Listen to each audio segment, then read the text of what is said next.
É sempre um prazer partilhar a palavra do Senhor. Evangelho, ou melhor, Êxodo capítulo de número 3, no verso de número 14.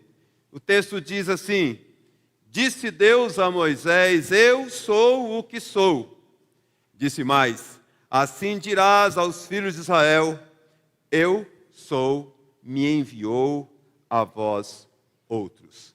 Agora, dê um salto para o Evangelho de João, capítulo 8, verso de número 58. Evangelho de João, capítulo 8, verso de número 58. E o texto vai nos dizer o seguinte: Respondeu-lhe Jesus: em verdade, eu vos digo, antes que Abraão existisse, eu sou. Obrigado, Senhor, pela sua graça. Obrigado, Senhor, pela sua misericórdia. Obrigado pela sua fidelidade. Obrigado pela sua presença aqui no nosso meio. Obrigado pela condução que o Senhor tem dado a esse culto. Obrigado pelos irmãos e irmãs que estão em casa. Obrigado, Senhor, por aqueles que viajam. Obrigado por aqueles que estão enfermos. Obrigado porque sabemos que o Senhor tem cuidado de cada um deles. Deus eterno, cumpre-nos, Deus, partilhar a palavra, mas o Senhor é que fala aos corações. Por isso nós pedimos a sua graça e a sua misericórdia. Convém que eu diminua e o Senhor cresça. Convém que tudo o que porventura eu saiba seja deixado de lado, para que a sabedoria do Senhor seja exposta e trazida a cada coração. Essa é a nossa oração. Nome santo, precioso de Jesus, que vive e reina eternamente. Amém. Quando você olha para esse texto, ambos os textos são autoapresentações. Por exemplo, no texto de Êxodo, Deus está falando com Moisés, Deus está se identificando a Moisés e o está enviando para o cumprimento de uma missão. No segundo texto, Jesus, diante dos judeus, diante de um público questionador e hostil, ele afirma também a sua identidade. Ambos os textos apontam exatamente para a mesma coisa, que está no Evangelho de João, no capítulo 10, verso 30, onde diz que ambos são um. Não somente em propósito, mas também em essência. A pergunta que surge é, de fato, o que é que esses textos têm a ver com o tema do nosso mês, que fala sobre a oração no reino? Os textos acima, eles deixam muito claro que tanto Jesus quanto Deus, ao se apresentarem, ao se identificarem, obviamente sabiam muito bem quem eles eram. Guarde esses dois textos. Hoje, nós iniciamos o nosso culto com uma canção pelo coral. Belíssima. Eu não combinei com eles. Nem liguei para Oséia. Se tivesse ligado, não tinha dado certo. Mas eu vou pedir a ajuda do coral. Eu queria convidar você a fechar os seus olhos por um instante. Eu quero desafiar você a não cantar. Eu quero desafiar você a ouvir. Nosso coral vai cantar a capela mesmo, só para a gente relembrar algumas verdades que estão nesse texto. Eu não vou inventar de cantar para não assustar, mas certamente essa canção vai nos abençoar. E ela começa dizendo exatamente assim: na oração, encontro calma.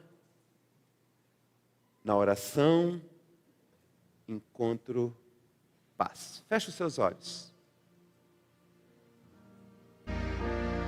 Medite em cada letra, cada palavra, melhor dizendo.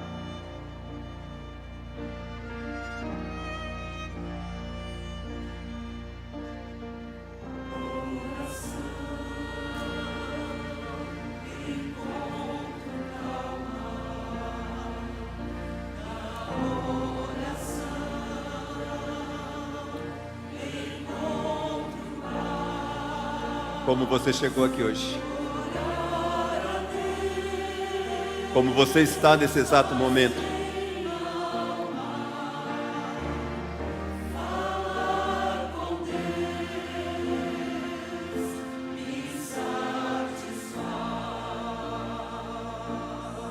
Creia nessa verdade.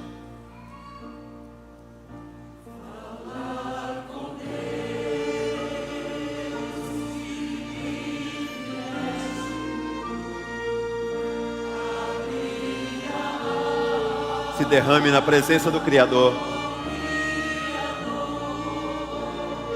Sinta os céus totalmente abertos. Ouça a voz.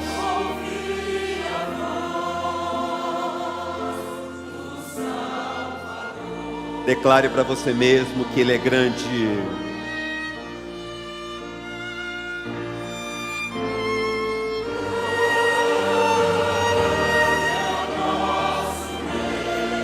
E tudo que Ele tem feito por você, no passado, no presente e no futuro,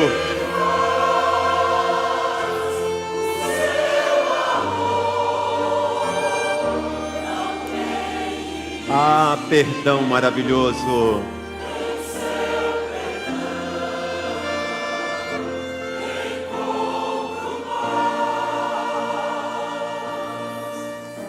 Faça uma admissão de que falar com Ele é o que você mais precisa nessa noite.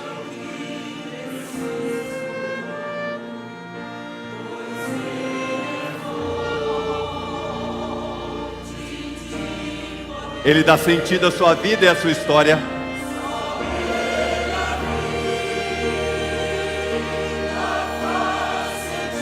A força vem do alto.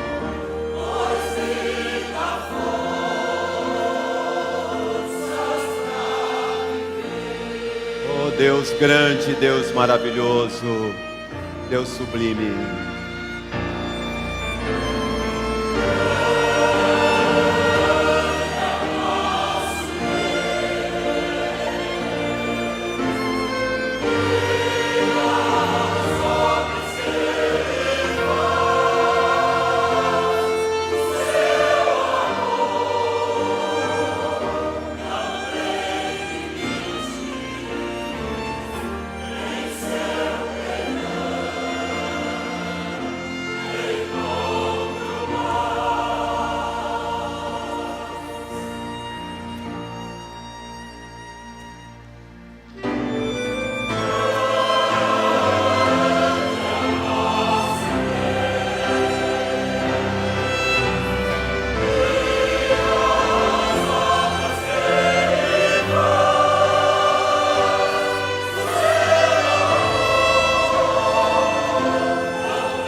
Se eu chamasse reverendo Michael agora e pedisse que ele impetrasse a bênção, nós poderíamos voltar para casa. Porque o texto foi lido e a pregação foi cantada. Queridos, quando nós olhamos e ouvimos essa canção, obviamente vocês sabem que não há absolutamente nada errado com a letra da canção. Muito pelo contrário. Mas com base nos textos que nós já lemos e na premissa de que a oração é um nível mais profundo, que prescinde de intimidade, que prescinde de conhecimento, porque as nossas orações, elas são endereçadas a Deus em nome de Jesus, o nome que está sobre todo nome. Pensando nisso, eu gostaria de fazer uma pergunta. Quem é Jesus? Quem é Jesus? E antes que você me responda, eu quero usar uma frase. Ela é atribuída a Lutero. Eu, de fato, não consegui checar. Eu procurei, mas não encontrei. Se não for, quem quer que tenha escrito foi muito feliz ao escrever que qualquer um pode dizer que Jesus é Senhor, Jesus é Salvador. Mas somente alguém que verdadeiramente encontrou-se com Ele pode dizer que Jesus é meu Senhor e meu Salvador. Eu creio que muitos estão num campo que eu chamo de conhecimento teórico, intelectual, sobre Jesus. E esse pessoal todo, eu costumo dizer que eles estão no meio da multidão. E multidão está em todo lugar. Multidão não precisa saber por que está, né? Hoje de manhã eu falava sobre isso lá na Central. Você vai na Praça da Sé e está lá alguém vendendo alguma coisa, um bocado de gente em volta ali, né? Os paraenses seriam no mercado Ver o Peso, é um grande mercado que tem em Belém, e ali tem alguém tentando vender alguma coisa, e está cheio de gente, mas se você chegar e perguntar assim, você conhece? Não, só estou ouvindo aqui o vendedor, ele vende bem, é um negócio impressionante, e eu tenho um bando de curioso, um monte de office boy matando hora de serviço ali, aquela coisa toda, mas de fato é só uma multidão, e aquela multidão não precisa saber quem é quem ali. Mas quando nós oramos, nós precisamos sair, irmãos, do campo das multidões e adentrar aquilo que eu chamo do ambiente do discipulado. Nós precisamos sair do campo da multidão e entrar naquilo que vai ter uma relação com conhecimento, com proximidade e com intimidade.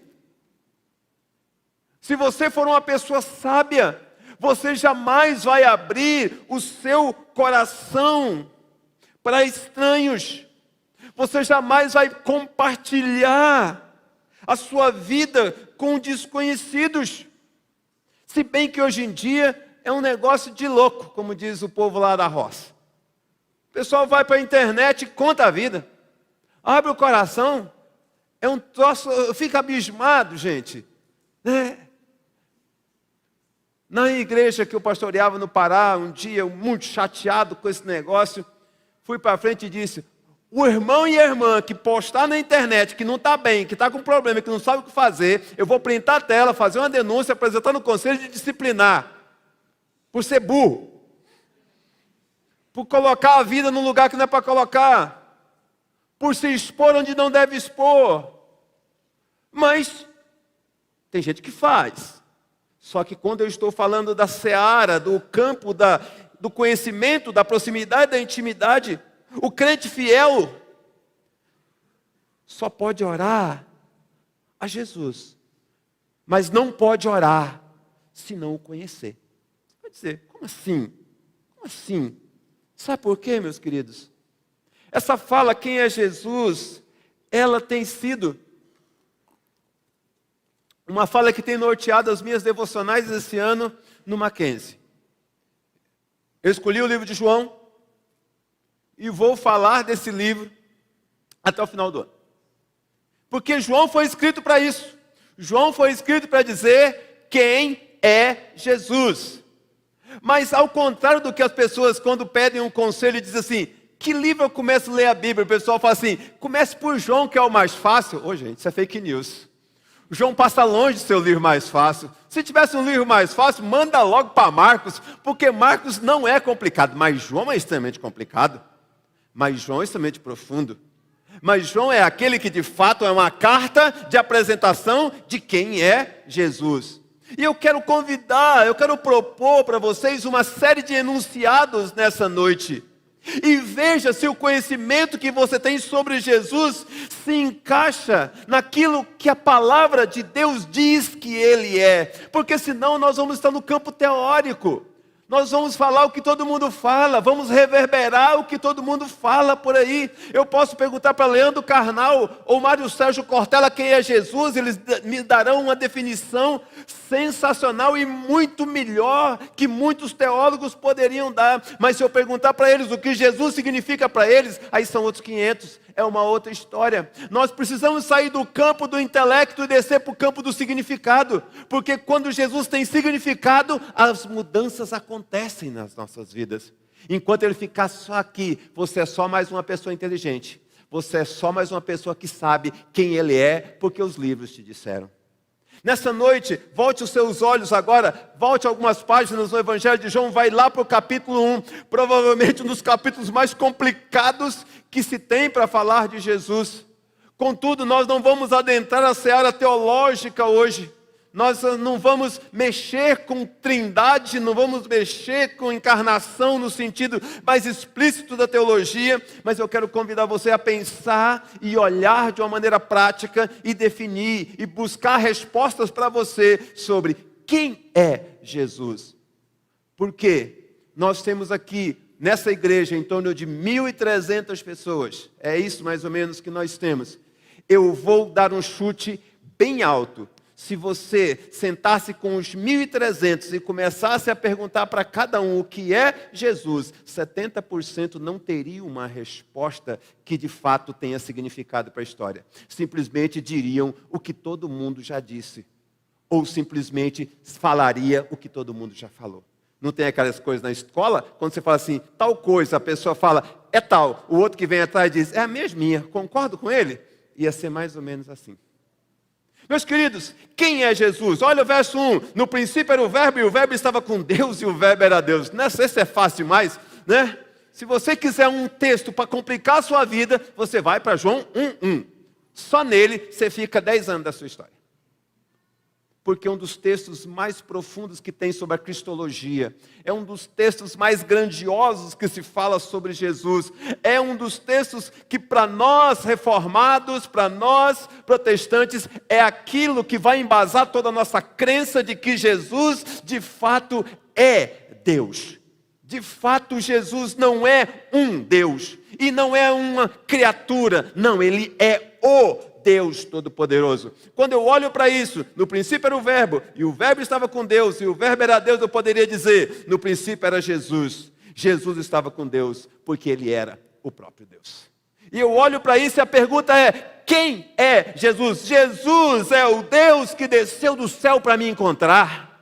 Jesus é o Deus que desceu do céu para vir por minha e por sua causa. Mas a pergunta é por que Ele veio me encontrar? Esse encontro não é aquele encontro, como diz os mais novos, um date, né? Um encontro ali que todo mundo quer se encontrar, né? Aquele coisa, o rapaz apaixonou, a menina apaixonou, resolveram tomar um sorvete. Eles vão se encontrar em tal lugar, eles acostumam encontrar depois do culto, logo, né? Virou ponto de encontro algumas vezes.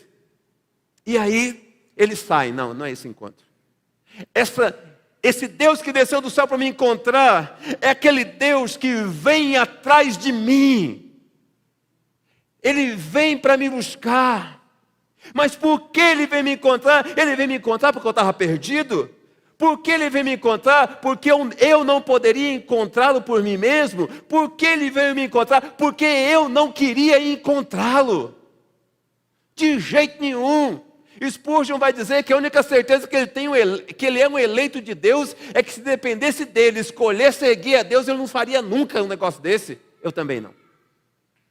Às vezes, eu vejo colegas aconselhando jovens e adolescentes e dizem assim, olha, não vai para o mundo não, porque o mundo é ruim. Eu falo, pô, na minha época era muito boa, viu? Eu gostava da bagaça, queria sair de lá não. Saí porque fui resgatado. Saí porque ele veio me encontrar e eu não resisti à graça. Ficar botando medo em menino, daí eles vão para lá e vem um outro negócio e fala assim, pastor mentiu. Mas eu posso dizer, olha, o mundo é mau? Sim. O mundo é perigoso? Sim. Deus é infinitamente melhor? Sim. Eu posso colocar um monte de outras coisas, mas eu não posso ficar simplesmente tentando botar medo. Mas existe uma verdade, que se dependesse de mim e de você, seguir a Jesus, nós não faríamos isso nunca. Mas uma outra coisa interessante, ele veio me encontrar porque eu não esperava ser encontrado. É como alguém que está perdido de vez em quando, né? Tem o pessoal do Pablo Marçal que resolve andar na serra aí, se perde, fica uns dias perdidos, um desespero só, e as pessoas já estão entregando os pontos, já estão com medo, já estão achando que vão morrer, e de repente aparece um helicóptero, um bombeiro e salva todo mundo, e o pessoal dá tanto abraço naquele pessoal, não é porque eles gostavam tanto deles não, é porque eles achavam que ia morrer. O medo de morte faz umas coisas com a gente impressionante, irmãos. Mas não havia esperança. Mas a última coisa pelo qual ele veio para me encontrar é que eu não imaginava que eu possuía algum valor para ele, a ponto dele enviar o seu filho Jesus para me resgatar. E não estou dizendo aqui que nem uns pregadores retardados que tem por aí que ficam assim, você é a menina de Deus, você é o melhor de Deus. Não somos nisso não, gente, estamos longe desse negócio. Agora, temos valor porque Ele nos criou. E Ele nos criou, não nos criou para simplesmente nos jogar na lama. E Ele vem atrás, Ele envia Jesus para o nosso resgate. Quem é Jesus? Jesus é o Deus que desceu do céu para me encontrar.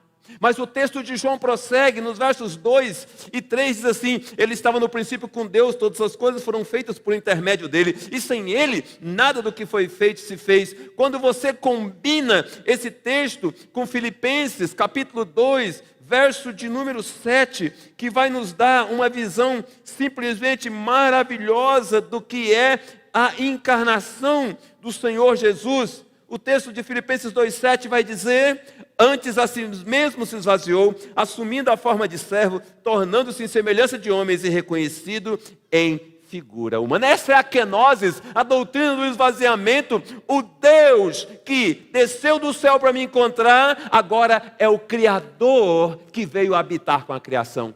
E é interessante, quando eu digo que Ele é o Deus que desceu do céu para me encontrar, eu estou mostrando uma coisa, a intencionalidade de Deus. Ele fez porque quis, Ele fez de caso pensado, Ele planejou na eternidade e Ele desceu para me encontrar, intencionalmente. Mas quando eu digo que Ele é o Criador que veio habitar com a criação, eu estou expondo uma outra realidade, que agora Ele veio para se relacionar.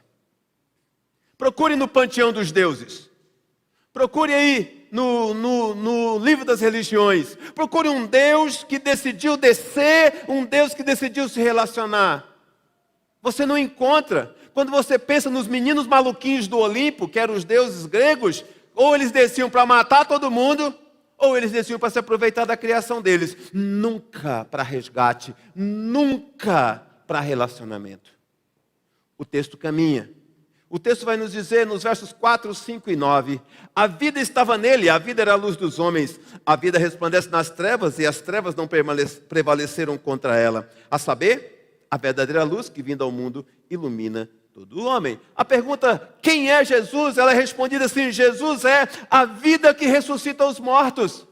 Porque estando vós mortos nos vossos delitos e pecados, Ele vos deu vida. Ele vos deu vida quando estávamos mortos. E aqui nós derrubamos a grande falácia de que sou eu que aceito Jesus, que sou eu que escolho Jesus. Eu nunca vi um defunto levantar no meio do velório e dizer, por favor, troquem a música porque eu não gostei do hino. Ou eu não gostei desse terno que colocaram em mim e esse vestido. Morto não escolhe. Morto ou é enterrado ou é ressuscitado. Jesus nos deu vida. Nos ressuscitou, Deus nos ressuscita em Cristo Jesus. Quem é Jesus? A vida que veio nos encontrar, a vida que veio ressuscitar os mortos, a vida que veio trazer e reconstruir a ponte entre aqueles que estavam separados. O texto caminha. Quando chegamos no verso de número 10, diz assim: o verbo estava no mundo, o mundo foi feito por intermédio dele, mas o mundo não o conheceu. Quando eu olho para esse texto, o que chega ao meu coração e ao seu coração é que a criação falha em reconhecer o seu Criador. O texto é claro, ele estava, ele fez, mas o mundo não o conhece. As pessoas preferem acreditar no acaso, as pessoas acreditam na coincidência, mas não querem admitir que foi Jesus. Então quem é Jesus? Jesus é um desconhecido para o mundo. Você vai dizer: não é não, pastor, as pessoas falam tanto de Jesus. Presta atenção na fala. É pura teoria, é pura filosofia, é puro intelectualismo. Não há vida, não há significado. Um desconhecido para o mundo, mas pior do que ser desconhecido para o mundo é ser rejeitado pelos da casa. Verso 11 diz: ele veio para os que eram seus, mas os seus não o receberam. Se o mundo falha em reconhecer o seu Criador, os judeus falharam em receber o Messias prometido. Estranhamente o Messias que eles queriam, estranhamente o Messias que eles esperavam, estranhamente o Messias que eles sonhavam, só que não aquele tipo de Messias. Eles queriam um Messias tipo Rambo, que ia descer com a bazuca, ia explodir o Império Romano, ia estabelecer Israel, eles iam mandar tudo e dizer: está tudo dominado. Aí vem o Messias para conquistar mentes e corações. Vem o Messias falando de salvação da alma. Vem o Messias falando de religar com Deus. Pior do que ser desconhecido pelo mundo é ser rejeitado pelos da casa. Mas tem uma coisa interessante que acontece aqui. De repente, dentro do grupo dos que não conheciam e do grupo que o rejeitam, surge um terceiro grupo, que é o Evangelho de João 1,12. Mas a todos quantos o receberam, deu-lhes o poder de serem feitos filhos de Deus, a saber, os que creem no seu nome. E agora a pergunta que fica é: quem é Jesus? Jesus é o caminho da filiação, Jesus é o caminho da paternidade, Jesus é o caminho da adoção. Essa é a doutrina que está aqui. Porque quando você lê o verso 13, diz: os quais não nasceram do sangue, nem da vontade da carne, nem da vontade do homem, mas de Deus. E aqui nós temos diante de nós uma das doutrinas mais maravilhosas, que é a doutrina da adoção. Já contei essa história para vocês aqui uma vez, mas como sempre tem gente nova, vou contar de novo. Eu só entendo essa doutrina por causa do Pedro, meu filho. Só entendi essa doutrina a partir do momento que Pedro entrou na nossa vida e na nossa história. Um filho não biológico, como diria o texto, que não nasceu do meu sangue nem da minha carne, que não foi gestado na barriga da minha esposa. Um filho que não nasce nem da vontade da carne, nem da vontade do homem, que como uma criança de 6 meses, numa casa de passagem, não podia fazer absolutamente nada para que eu e Vera o adotássemos. Um filho que nasce da vontade soberana de Deus, como o texto diz, mas de Deus. Adoção naquela época e adoção hoje é exatamente a mesma coisa. Não é biológica. Você não pode fazer nada para forçar a outra pessoa a adotar. Mas você tem que contar com o amor daquele que está lá e te escolhe. Quando eu olho para esse texto, nós só podemos escolhê-lo porque Ele nos escolheu primeiro por causa da sua graça soberana. Nós só o amamos porque Ele nos amou primeiro. Essa é a verdade sobre Jesus, o caminho da paternidade, o caminho da nossa filiação para com Deus. Mas uma coisa interessante é quando o texto chega no verso 18, vai dizer que ninguém jamais viu a Deus. O Deus unigênito que está no seio do Pai é quem o revelou. Combine isso com João capítulo 14, verso 8 e verso 9, que diz: então Filipe lhes disse: Senhor, mostra-nos o Pai e isso nos basta. Jesus respondeu: Filipe, há tanto tempo estou convosco e ainda não me conhece? Quem vem a mim, vê o Pai.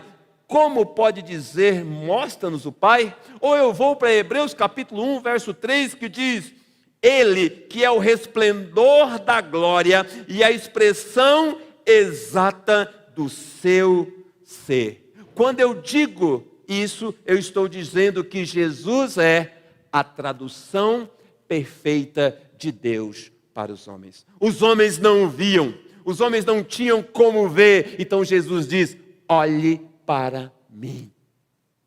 Ele vai resolver aqui um problema fundamental. Se Deus é invisível e não pode ser visto, como poderíamos conhecê-lo? Jesus. Olhemos para Cristo.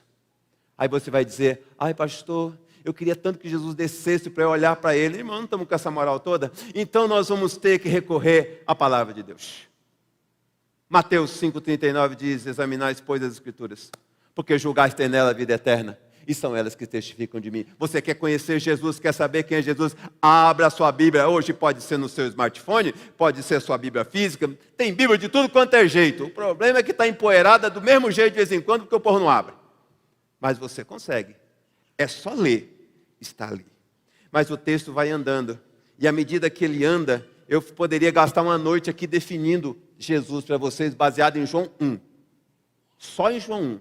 Mas quando eu chego em João 1,29...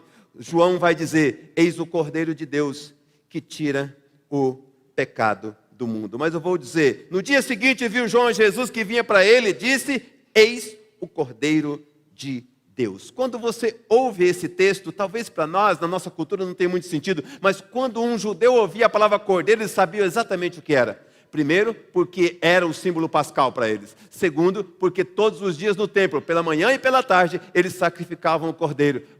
Terceiro, porque eles sabiam que quando precisavam de perdão, eles tinham que ofertar alguma coisa. E dentro das posses, a grande maioria ofertavam um cordeiro. E a pergunta que fica é, quem é Jesus? Jesus é o substituto perfeito.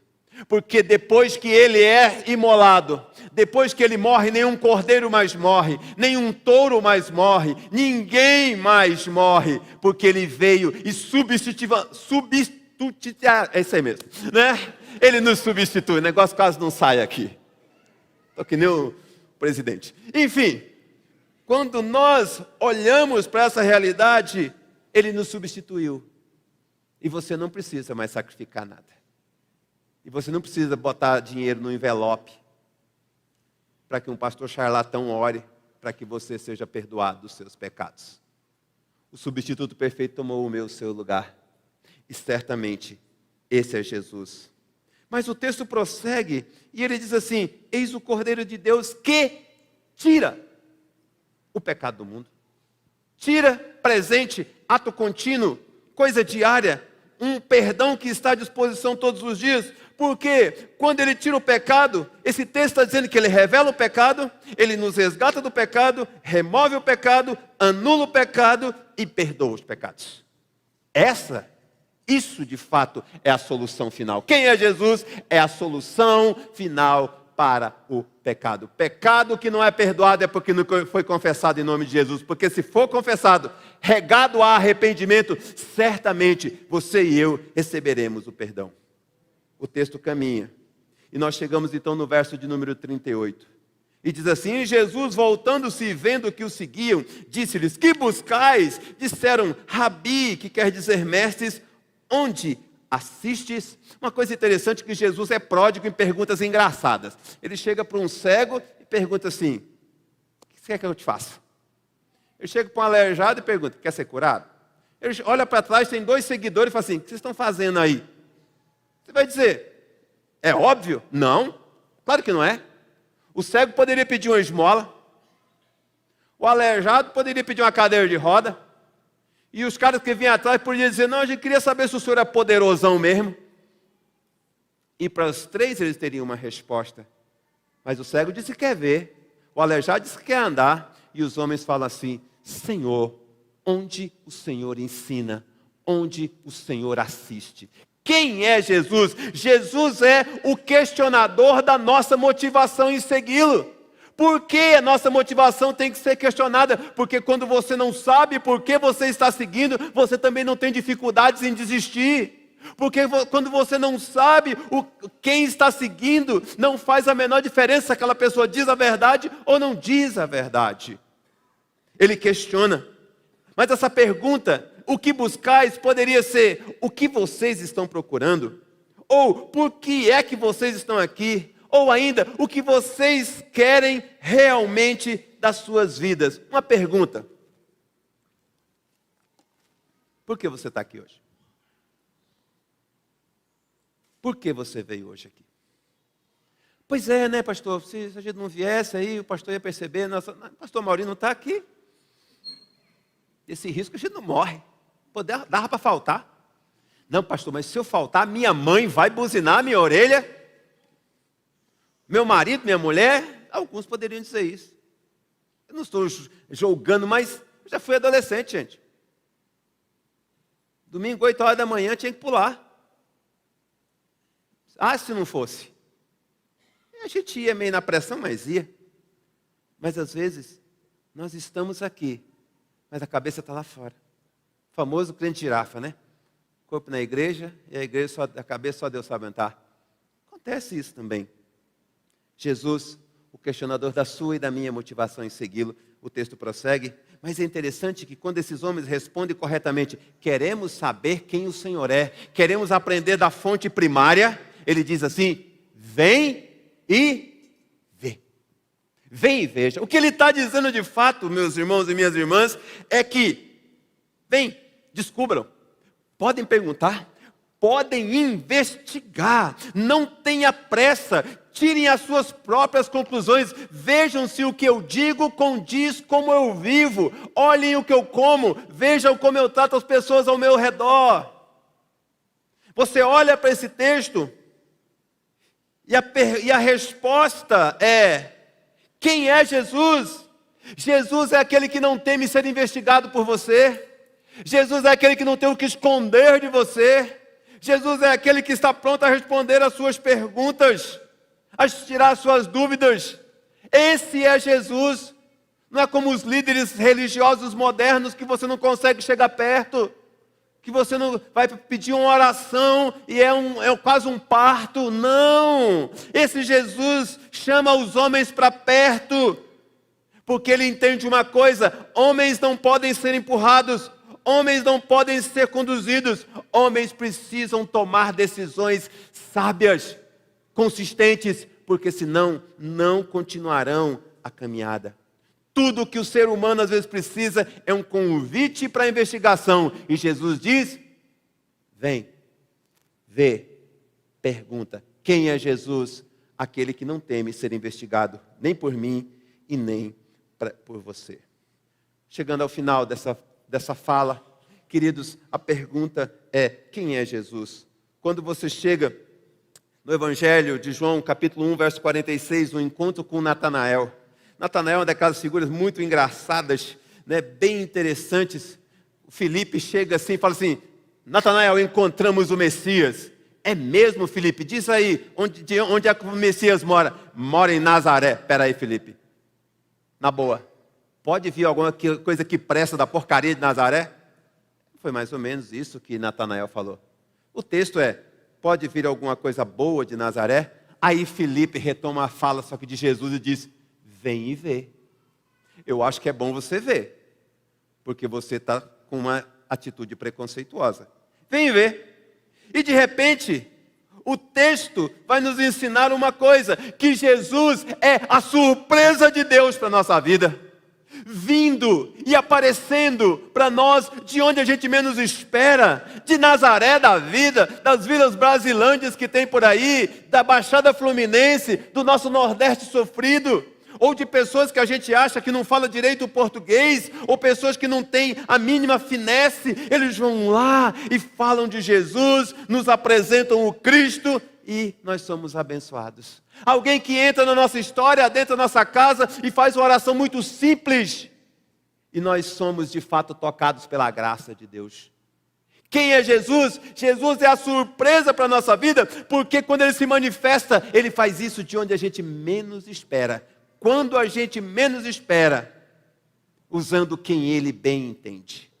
Mas uma outra coisa interessante é que Jesus é uma surpresa de Deus, porque no verso 47 e 48, Jesus bota um tom de ironia muito interessante nesse texto. Jesus viu a Natanael aproximar-se e disse, eis um verdadeiro israelita em quem não há dolo. O cara tinha acabado de detonar a cidade dele. Você acha que ele não sabia? Claro que sabia. Perguntou-lhe Natanael, de onde me conheces? Jesus respondeu-lhe, antes de Filipe te chamar, eu te vi. Você estava debaixo de uma figueira. Jesus só queria mostrar uma coisa para Natanael. Natanael, presta atenção. Eu sei quem você é. Natanael, presta atenção, eu sei o que você fala. Natanael, presta atenção, eu sei todas as coisas. Natanael, quer dizer uma coisa, eu sou Deus. Por que ele é uma surpresa? Porque ele revela conhecimento sobre coisas que só você sabe.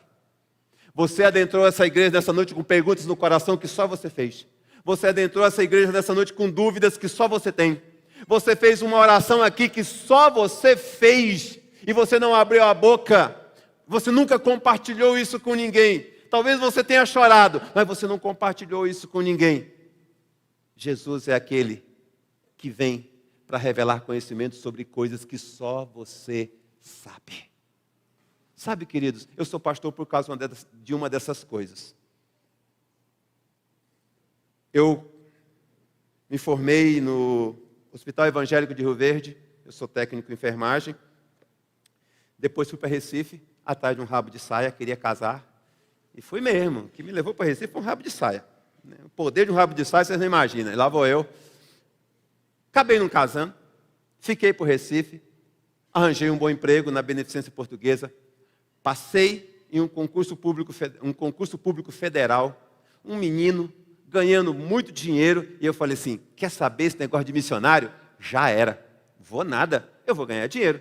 Entrei no cursinho, me preparando para fazer vestibular de medicina. Os meus amigos de UTI diziam assim, Beto, faz o cursinho, se você passar no vestibular, a gente vai te emprestar os livros que você precisa para estudar. E essa promessa era real, eles não estavam com brincadeira não, porque eu era simplesmente viciado em hospital. Pois bem, um dia um casal chega e fala assim, Beto, você sabe onde é tal igreja? Eu falei, sei, inclusive o pastor lá foi meu pastor. E lá vou eu guiar esse casal para a igreja. Antes do culto, encontro o meu ex-pastor e ele fala assim, olha, é o seguinte, antes de começar o culto, a gente costuma orar aqui pelo culto. Você quer participar? Eu falei, uai, vamos, né? Oração em canja de galinha nunca matou ninguém. E lá vamos nós. Eu ajoelhei para cá, uma mulher de cabelo vermelho para lá, o casal de amigo aqui, eu acho que tinha mais uma outra pessoa na sala. E de repente, estou eu lá, bonitinho de joelho. E a mulher desanda a orar. E começa a contar a história da minha vida. Isso pode dar cassação, mas eu tenho que contar para vocês. E aí, ela começa a contar a história da minha vida. E eu lá, fazendo cara de paisagem, irmãos. Muito cara de paisagem. Porque era eu que tinha desistido de ser missionário. Era eu que estava preocupado em ganhar dinheiro. Era eu que estava fazendo cursinho vestibular. E a mulher desandou a dizer. Ok, beleza. E eu, como um bom crente, disse assim, isso não é comigo. Quando eu acabei de falar, ela fala, e você sabe que é com você que eu estou falando. Irmãos, se você acredita ou não, eu não sei. Mas essa fala mudou a minha perspectiva, por um motivo. Eu nunca tinha visto aquela mulher na vida. E depois daquele dia, eu nunca via mais aquela mulher naquela vida. E depois daquele dia, eu nunca mais voltei naquela igreja. A única coisa que eu sei dela, ela tinha cabelo vermelho. E mais nada. Mas as dúvidas do meu coração, os medos do meu coração, foram trazidos à tona. Deus é Deus. Ele usa quem quer. Depois daquela falou isso, ela nem falou comigo. Fomos para o culto. Foi uma bênção e fomos embora para casa. Cada um para o seu mundo, tocando minha vida. E eu voltei direto para dentro de um seminário. Não fui médico. Não me arrependo um só dia de não ter sido médico. Mas continuo gostando de hospital. Mas não sou médico, porque Deus me chamou para outra coisa. Quando eu olho para esse texto, Jesus é a surpresa de Deus para mim e a sua vida, porque Ele vem sobre nós de onde a gente menos espera, e porque Ele revela conhecimento sobre coisas que só você sabe. E eu finalizo dizendo que Jesus é o poderoso que promete coisas que nem olhos viram, nem ouvidos ouviram, e nem jamais penetraram em coração humano. O verso 50 diz, ao que Jesus lhe respondeu, por que te disse que te vi debaixo da figueira, você crê em mim? Pois maiores coisas ainda verás. E depois ele disse e acrescentou, em verdade vos digo, vereis os céus abertos e os anjos de Deus subindo e descendo sobre o Filho do Homem. Eu quero dizer que os anjos de Deus descendo e subindo sobre o Filho do Homem, é um texto que está lá em Gênesis. Só ele dá uma pregação maior que essa. Mas eu quero só dizer que quando eu preciso definir Jesus, quando eu preciso do significado de Jesus para a minha vida, Jesus é o poderoso que promete coisas grandiosas. Jesus é o poderoso que promete coisas sobrenaturais sobre mim e sobre você. Voltemos aos textos iniciais. Êxodo 3,14. Disse Deus a Moisés. Quando a banda levanta, eu já entendi que era a gente acabar. Então, disse Deus a Moisés: eu sou o que sou. Disse mais: assim dirás aos filhos de Israel: eu sou, me enviou a vós outros. João 8,58. Respondeu-lhe Jesus: em verdade vos digo, antes que Abraão existisse, eu sou. Queridos, a interpretação dessa expressão, eu sou, é extremamente disputada e é extremamente poderosa. Um rabino interpretou esse texto assim. Quando Moisés se encontra com Deus pela primeira vez, ele pergunta: qual o seu nome? Na nossa versão, em português, diz assim de uma forma simplificada: eu sou o que sou. Eu posso falar isso porque o Tom não está aqui, ele entende muito de hebraico, ele não vai me contradizer, ele não está aqui para se defender. Mas quando nós olhamos para o hebraico, nós encontramos a seguinte expressão: Ehyeh, Asher, Ehyeh, que traduzindo literalmente significa: não eu sou o que sou, mas eu serei o que serei. Era como se Deus estivesse dizendo para Moisés: Moisés, eu sou e serei o que você precisar. Ô Moisés, eu sou e serei na hora que você precisar. Moisés, você não pode conhecer a minha essência, mas nós teremos um relacionamento, Moisés. E você contará histórias sobre os encontros que você teve comigo. Porém, nenhum desses encontros serão precisos, porque, Moisés, eu não sou um conceito, eu sou uma realidade viva e complexa, que pode ser experimentada, mas não pode ser definida ou delimitada pela linguagem. Isso é, eu sou quem eu serei. Ehyeh, Asher, Ehyeh. Ao pensar na oração, é preciso de fato que nós tenhamos em mente que Jesus não é um conceito. E que as nossas orações não podem ser frases pré-fabricadas a um Deus pré-definido. Nossas orações devem derivar de uma busca intensa e profunda pelo conhecimento de Cristo, que fará com que nós nademos em águas mais profundas, mas sem o risco de um afogamento no tradicionalismo religioso. Ainda que nós não possamos defini-lo, nós podemos senti-lo. Nós podemos nos relacionar com Ele íntima e verdadeiramente. E isso, de fato, queridos, é oração. O resto é frase pronta. O resto é definição teórica. O resto é resto. Porque essas frases prontas visam agradar a um Deus utilitário e reduzem a Cristo a um mero pagador de boletos e resolvedor de B.O.s. Eis o nosso desafio: ir além dos conceitos, buscando um conhecimento que nos leve cada vez mais a buscá-lo verdadeiramente em oração. Nossa fala é o desafio de conhecer Jesus, ou a oração e o desafio de conhecer aquele que é o alvo das nossas orações.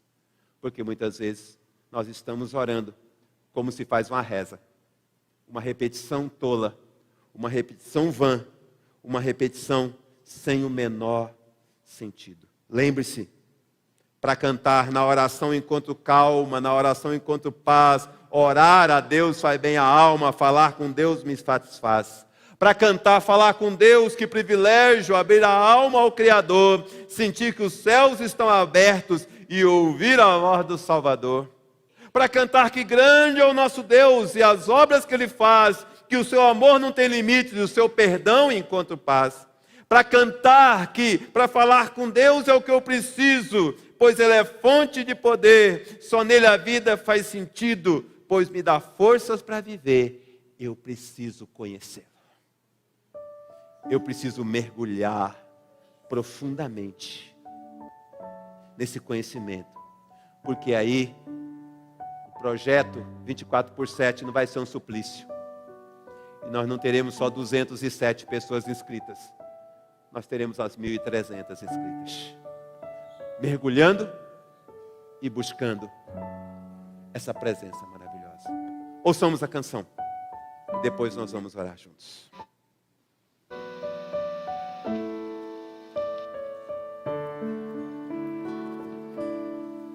Meu Jesus, a ti me achego, com temor no coração. És o meu maior anseio, Rei da minha salvação. Pai, a ti eu agradeço, por tão infinito amor, que recebe com carinho esse pobre pecador.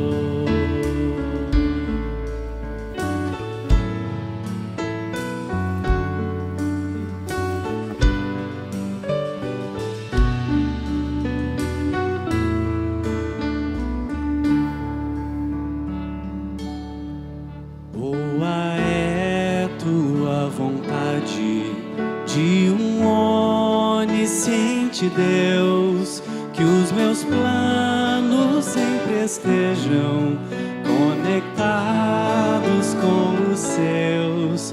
Ó, perdoa os meus pecados, venha me disciplinar, que a pureza de tua glória venha em mim habitar. Santo e majestoso Deus, exaltado é Senhor, coroado sobre a terra, em tua glória e esplendor. Teu é todo o domínio, toda a honra e poder, pelos séculos dos séculos.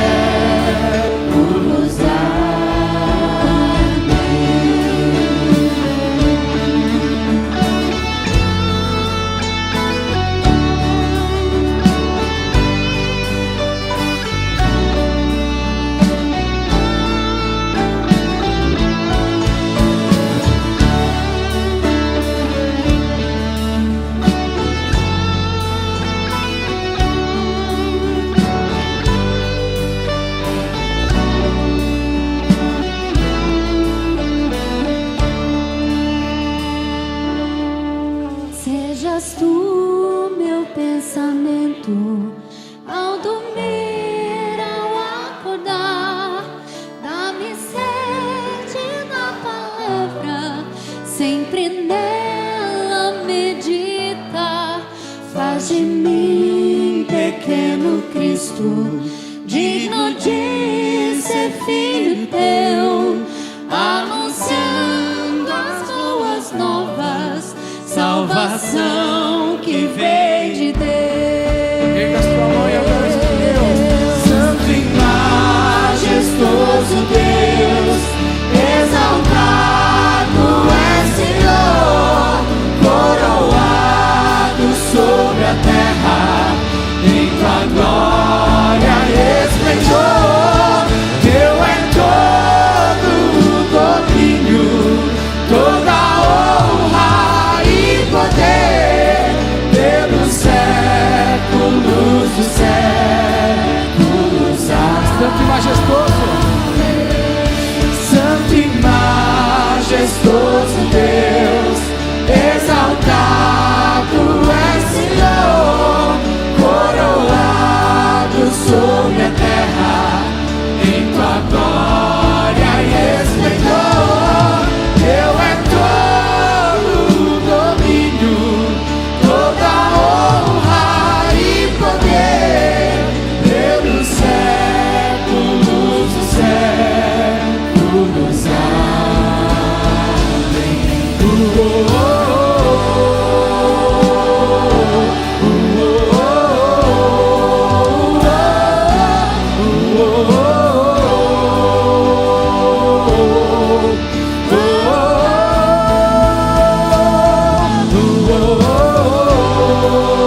Ó Senhor, que tenhamos ouvido cada palavra que cantamos nessa noite. Deus maravilhoso, que a revelação de quem Tu és na palavra nos aproxime de Ti, nos aproxime nessa busca incessante pela Tua presença. Que a nossa perspectiva de oração mude, que não queiramos um Deus utilitário, um Deus para resolver problemas somente, mas queiramos um Deus que possamos nos relacionar, um Deus revelado às nossas mentes e corações, um Deus que nos aproxima mais de Ti e que nos prepara para um dia vivermos eternamente juntos. Ó Senhor, que essa semana seja não mais uma semana, mas seja uma semana marcada por uma oração, por uma busca profunda em nossos corações e nas nossas famílias. Por tudo que o Senhor tem feito, por aquilo que estás fazendo, pelo muito que ainda farás. Agradecidos te somos, agora e para todos sempre. Amém.